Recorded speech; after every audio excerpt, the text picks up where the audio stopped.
Desire, লেখনীতে মুক্ত রহমান, পর্ব সংখ্যা 7। আমি রুদ্রাফি ইবনে আরহাম। আমার বউয়ের দিকে নজর দেওয়ার স্পর্ধা দেখালে কিভাবে তুই? কারো ছায়া পড়ার আগেই আমি তাকে নিজের করে নিয়েছি, তার অজান্তেই 10 বছর আগে। আর তুই 2 দিনের ছোকরা হয়ে এমন কাজ করলি? তোর জীবনের শেষ গন্তব্য আমি, রুদ্র। কথা শেষ করার আগেই বুক বরাবর সজোরে ধারালো কুড়াল ঢুকিয়ে দেয় রুদ্র। চারপাশ নিস্তব্ধ হয়ে যায়, শুধু শরীর থেকে বেরিয়ে আসা রক্তের গরম ধারা মেঝেতে পড়ার শব্দ। রুদ্র ধীর পায়ে সামনে এগিয়ে মৃতদেহের দিকে তাকিয়ে থাকে। বড্ড বেশি বাড়াবাড়ি করে ফেলেছিলি, তাই না? রুদ্র নিজের ঠোঁটের কোণে এক চিলতে হাসি টেনে নেয়। আমার বউয়ের দিকে তাকানোর শাস্তি জানতিস না তুই? তার চোখে কোনো অনুশোচনা নেই, কোনো ভয় নেই, শুধু এক প্রকার পৈশাচিক আনন্দ খেলা করছে। রক্তমাখা কুড়ালটা ধীর স্থির হাতে তোয়ালে দিয়ে মুছে নেয়, যেন কিছুই হয়নি। তারপর রুদ্র ধীর গতিতে হাতের গ্লাভস খুলে ফেলে। এক চিলতে রক্ত কুড়াল বুকে গাঁথার সময় গালে লেগেছিল, তা এখন গাল বেয়ে নিচে আসছে। রুদ্র পাত্তাও দেয় না তাতে। কারো সাহস হবে না আমার বউয়ের দিকে তাকানোর। রুদ্রর গলা নিস্তব্ধ অন্ধকারের মতো শীতল, এটা তারই প্রমাণ। গার্ডরা মাথা নিচু করে সম্মতি জানায়। রুদ্র মাটিতে পড়ে থাকা ওয়ালেটটা তুলে নেয়। সেটার ভেতর থেকে একটা ছবি বের করে আনে, আহির হাস্যোজ্জ্বল একটা মুখ। এক মুহূর্তের জন্য চেয়ে থাকে, তারপর ঠোঁটের কোণে এক দানবীয় হাসি খেলে যায়। এবার তোকে পাঠানো হলো নরকে, দেখা যাক পরের জন কে হয়। রুদ্র চারপাশে একবার তাকায়। কেউ কথা বলছে না, কেউ দৃষ্টি সরানোর সাহস করছে না। তারপর মাথা সোজা করে বাইরে বেরিয়ে যায়, যেন এখানে কোনো কিছুই ঘটেনি, যেন এই মৃত্যু তার কাছে নিতান্তই এক সাধারণ ব্যাপার। রাতে নরম হাওয়া আর হোটেল লনের জমকালো আয়োজন। আধা ঘন্টার পর বিশাল এক হোটেলের খোলা লনে আয়োজিত পার্টির গেট পেরিয়ে ভেতরে প্রবেশ করল রুদ্র। চেহারায় এক অদ্ভুত নির্লিপ্ততা, যেন চারপাশের আনন্দ উৎসবের কোনো মূল্যই নেই তার কাছে। পার্টির জায়গাটি ছিল জমকালো, ঝলমলে আলোয় সাজানো। বিশাল এক ঝাড়বাতির নিচে সোনালি টেবিলগুলো ছড়ানো আছে, আর তার চারপাশে অভিজাত লোকজন নিজেদের মাঝে হাসি ঠাট্টায় ব্যস্ত। রুদ্র ধীরে ধীরে এগিয়ে যায়, চোখ পড়ে সামনের দিকে। রিথি আর আহি এক কোণে চুপচাপ বসে আছে। দুজনই শান্ত, কিন্তু আহির চোখে মুখে অস্থিরতার চাপ স্পষ্ট। রুদ্রের উপস্থিতি লক্ষ্য করতেই আহি এক ঝটকায় উঠে দাঁড়ায়। কোনো কিছু চিন্তা না করেই পার্টির শত শত মানুষের সামনে রুদ্রকে জড়িয়ে ধরে। রুদ্র হতচকিত হয় না, বরং সে টের পায় আহির শরীর কাঁপছে। এক মুহূর্তের জন্য আহির নিঃশ্বাস রুদ্রের বুক স্পর্শ করে। চোখের কোণে জমে থাকা অশ্রু যেন রুদ্রর শার্টের ওপর পড়ে একাকার হয়ে যায়। কোথায় গিয়েছিলেন ভাইয়া আমাদের রেখে? আহি অস্পষ্ট কণ্ঠে বলল, গলায় ভয় আর ক্ষোভের মিশ্র অনুভূতি। রুদ্র ধীর গলায় কিছু একটা বলতে যাচ্ছিল, কিন্তু তার আগেই আহি ফিসফিস করে বলল, একটা ভদ্রলোক আমাকে খুব বাজেভাবে ইশারা করছিল। বলতে বলতে আহি আঙুল দিয়ে সামনের দিকে দেখায়, যেখানে সেই লোকটি কিছুক্ষণ আগেই ছিল, কিন্তু আশ্চর্যের বিষয় সেখানে এখন কেউ নেই। আহি হতভম্ব হয়ে রুদ্রের দিকে তাকায়। ভাইয়া ওখানেই তো ছিল, কোথায় গেল? আহির চোখের কোণে জল জমে ওঠে। এমন একটা পরিস্থিতি যা সে নিজেও বোঝাতে পারছে না। মনে হচ্ছে কিছু একটা তার সামনে ঘটেছে, কিন্তু এখন সেটার কোনো চিহ্ন নেই। এইবার রিথি মুখ খোলে, গম্ভীর কণ্ঠে বলে, ভাইয়া ওটা আরএস কোম্পানির মালিক ছিল, আমি তাকে চিনি। রুদ্র এবারও কিছু বলে না, শুধু ঠোঁটের কোণে এক পাশ একটা ধীর রহস্যময় হাসি খেলে যায়। আহি যদি জানতো লোকটির আসলে কি হয়েছে, যদি জানতো সেই লোকটি আর কখনোই কাউকে বাজে ইশারা করার সুযোগ পাবে না, তবে হয়তো আহি এখনই অজ্ঞান হয়ে যেত। রুদ্র শুধু মনে মনে হাসে, তার খেলাটা সে আগেই খেলে ফেলেছে। যে বড় বড় কোম্পানির আজ গেট টুগেদার ছিল। আরহাম কোম্পানির সিইও হওয়ায় রুদ্র আমন্ত্রিত ছিল, সেই সূত্রেই আসা। তবে যখন তার অ্যাসিস্ট্যান্টের কাছ থেকে জানতে পারে যে আহিকে এক ব্যক্তি বিরক্ত করছিল, তখনই রুদ্র নিজের কাজ নির্দ্বিধায় সেরে ফেলে। সেই ব্যক্তিকে সরিয়ে ফেলে। ব্ল্যাক ওডি ফাঁকা রাস্তায় যেন বুলেটের গতিতে ছুটে চলছে। শহরের কোলাহল পেছনে ফেলে গাড়ির টায়ারের ঘর্ষণে রাস্তার নিস্তব্ধতা মাঝে মাঝে খান খান হয়ে যাচ্ছে। দূরের হোটেলে আজ ছিল বিশাল পার্টির আয়োজন। রাতের অন্ধকারে সোডিয়াম লাইটের মৃদু আলো রাস্তায় ঝিরঝির করে কাঁপছে। তার মাঝে ব্ল্যাক ওডির তীব্র হেডলাইট যেন ছায়ার খেলা তৈরি করছে। গভীর রাতে এমন দৃশ্য যেন অন্যরকম এক রহস্যের আভাস দেয়। রুদ্র গাড়ির স্টিয়ারিং শক্ত করে ধরে আছে এক হাতে, চোখে নিস্পৃহ অথচ ভয়ানক এক স্থিরতা। গন্তব্য ঠিক, কিন্তু তার মনের গতি যেন আরো তীব্র। পেছনের সিটে বসে আছে রিধি, ফোন স্ক্রল করতে ব্যস্ত, মাঝে মাঝে নিঃশব্দে হাসছে। রুদ্রর এমন গাড়ি চালানো ও বেশ উপভোগ করতে লাগে, যেন কোনো অ্যাকশন মুভির লাইভ দৃশ্য দেখছে। তবে বিপত্তি একটাই, আহি গভীর ঘুমে রুদ্রর বুকে মাথা রেখে শুয়ে আছে। নিঃশ্বাসের তাল মিশে গেছে গাড়ির মৃদু কম্পনের সঙ্গে।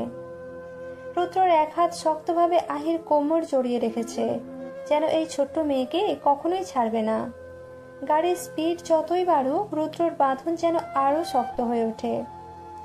রিধি এক ঝলক তাদের দিকে তাকিয়ে মুচকি হেসে আবার ফোনে মন দেয়। সব ঠিক থাকলে হয়তো এটাই ওদের জন্য সবচেয়ে শান্তির মুহূর্ত। কিন্তু ও জানে তার ভাই কখনোই খুব একটা বেশি শান্ত থাকার লোক না। গাড়ির ইঞ্জিন বন্ধ হতেই চারপাশ নিস্তব্ধ হয়ে যায়। নাইট গার্ড গেট বন্ধ করে ভেতরে চলে গেলে পুরো শান্তি ম্যানশন গভীর রাতের নিস্তব্ধতায় ঢেকে যায়। রিধি তাড়াতাড়ি গাড়ি থেকে নেমে ভেতরে চলে যায়। ক্লান্তিতে আর কিছু দেখার মতো মানসিকতা ওর নেই।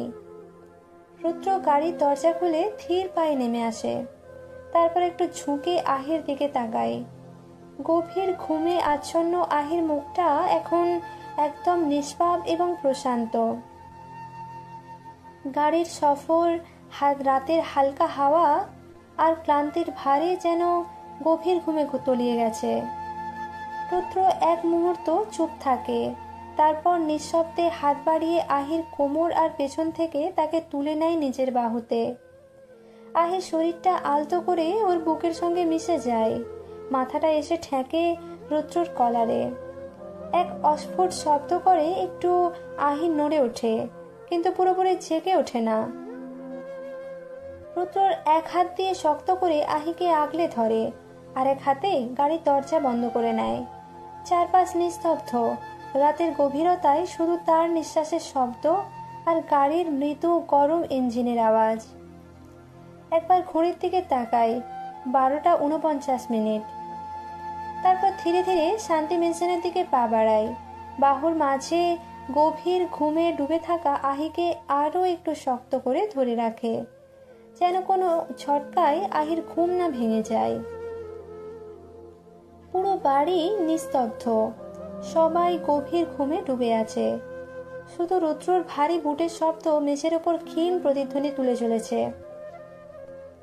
নরম আলোয় রুদ্রর তীক্ষ্ণ চোখ এক মুহূর্তের জন্য আহির প্রশান্ত মুখের দিকে স্থির হয়। তারপর নিঃশ্বাস ছেড়ে ধীরে ধীরে সিঁড়ির দিকে এগিয়ে যায়। বাহুর মাঝে গভীর ঘুমে ডুবে থাকা আহিকে আরো একটু শক্ত করে আগলে ধরে। রুদ্র ধীর পায়ে ঘরের ভেতরে ঢুকে বাহুর মাঝে নরম নিশ্চুপ আহিকে দেখে এক মুহূর্ত চুপ করে দাঁড়িয়ে থাকে। তারপর তাকে যত্ন করে বিছানায় শুইয়ে দেয়। আহির নিঃশ্বাস স্বাভাবিক ছন্দে ওঠানামা করছে, চোখের পাপড়িগুলো হালকা কাঁপছে, যেন স্বপ্নের ভেতর কিছু দেখছে। রুদ্র এক ঝলক তাকিয়ে থাকে, তারপর চাদর টেনে গায়ের ওপর বিছিয়ে দেয়। একটা দীর্ঘ শ্বাস ফেলে, তারপর ধীর পায়ে জানালার দিকে এগিয়ে বিশাল বারান্দায় দাঁড়ায়। রাতের ঠান্ডা বাতাস রুদ্র চুল এলোমেলো করে দেয়। চাঁদের আলো হালকা রূপালি ছায়া ফেলে চারপাশে। কিন্তু রুদ্র চোখে আজ কোনো প্রশান্তি নেই। গভীর অন্ধকারে নিমগ্ন চোখে শহরের আলোকিত স্কাইলাইন দেখে, মনে মনে যেন কিছু ভাবতে থাকে। সকালটা ছিল নরম রোদে ভরা। শান্তি মেনশনের লিভিং রুমে বসে রওনাক সাহেব সংবাদপত্রে চোখ বুলাচ্ছিলেন। পাশে রৌনকও ছিল। রুদ্র তখনই ডাইনিং টেবিল থেকে উঠে এলো, হাতে এখনো কফির মগ। রৌনক সাহেব এক ঝলক রুদ্রর দিকে তাকিয়ে বললেন, বিকেলের ফ্লাইটে তুমি সিলেট ব্রাঞ্চে রওনা দেবে। ওখানে একটা গুরুত্বপূর্ণ মিটিং আছে, আর যেখানে তোমাকে থাকা লাগবে। রুদ্র স্বাভাবিক কণ্ঠে বলে, ঠিক আছে, আমি যাব। কিন্তু পরের কথাটাই তার কপাল একটু কুঁচকে গেল। তবে সাথে আহিকেও নিয়ে যাবে, রৌনক সাহেব স্থির স্বরে বললেন। রুদ্র এবার পুরোপুরি তাদের দিকে ঘুরে দাঁড়ালো। সাথে আহি? তার কণ্ঠে সামান্য অবাক ভাব। রৌনক পাশ থেকে হাসি মুখে বলে, বিয়ের পর তো তোমরা ঠিকমতো কোথাও যাওনি। এই সুযোগে দুজনকে একটু সময় কাটাতে পারবে, তাই ভাবলাম আহিকে তোর সঙ্গে পাঠানো হোক, তাই না? রুদ্র এবার সামান্য বিরক্তি নিয়ে পেছনে হেলাল দিল। সে জানতো এই দুইজন যখন কোনো প্ল্যান করে তখন সেটা এড়ানো একদমই সহজ না। আমাকে কাজের বাহানা দিয়ে হানিমুনে পাঠানোর শখ কবে থেকে হলো আপনাদের? রুদ্র মৃদু গলায় বলল, তবে চোখে ধরা পড়ল বিরক্তির ছাপ। রৌনক সাহেব কাগজ নামিয়ে বললেন, বিয়ের পরদিন থেকে তো শুধু অফিস আর দায়িত্ব। তোমাদের একসাথে সময় কাটানো হয়নি, তাই একটু ছল করেই ব্যবস্থা করলাম। আহি যাবে, আর এ নিয়ে কোনো তর্ক চায় না। রুদ্র নিঃশব্দে কিছুক্ষণ তাকিয়ে রইল, তারপর মৃদু শ্বাস ফেলে বলল, আচ্ছা ঠিক আছে, যা বলছেন তাই হবে।